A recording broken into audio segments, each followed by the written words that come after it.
Vitamin D deficiency. Kindly go through this. The metabolism. There is a vertical line, the liver, the kidney.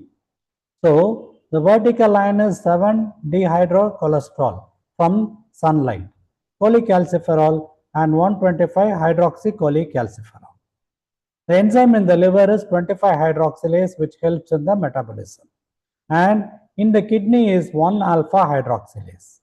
And the activated vitamin D is released from the blood.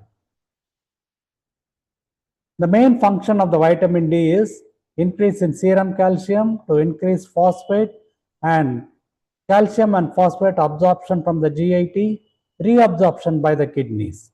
And it helps finally in the mineralization of the bony matrix. This is most important. In vitamin D deficiency, it can be because of the causes: inadequate exposure to sunlight, dietary deficiency, malabsorption syndrome, or defect in any of the organs, including genetic defects. Finally, you have got a condition called as resistance to end organ. The manifestations are rickets, osteomalacia, and tetany because of hypocalcemia. These are the important points you people should remember in the clinical manifestation. Delayed closure of the fontanelles, frontal bossing, dental hypoplasia, pectus excavatum. So you find that there is a pigeon-shaped one. Pectus carnitum also.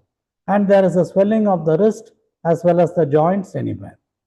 There can be widening of the sutures, craniotabes, rackety rosary, or a beaded appearance, Harrison sulcus, or a depression that you are seeing over here, and bowing of the legs.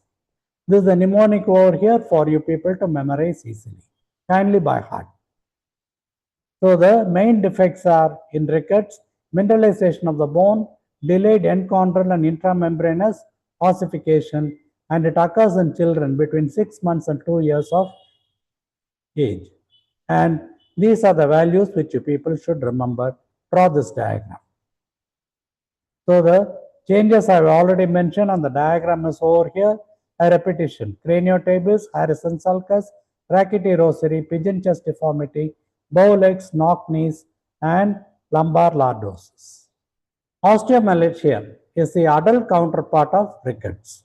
Here also there is a failure of mineralization of the matrix, and it can follow dietary deficiency, or sometimes it can be because of lack of sunlight and other factors.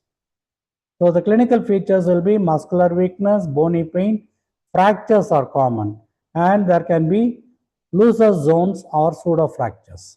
And in the mother and the fetus, these can be the complications: infertility, placental insufficiency, preeclampsia, bacterial vaginosis, etc. And in the fetus, there can be delayed intrauterine growth, abortions can be there, and risk of metabolic disorders, thanks to ResearchGate. And hypervitaminosis, on the contrary, it is an opposite of deficiency. There is an increased urinary excretion, predisposition to calculi, and osteoporosis. Thank you.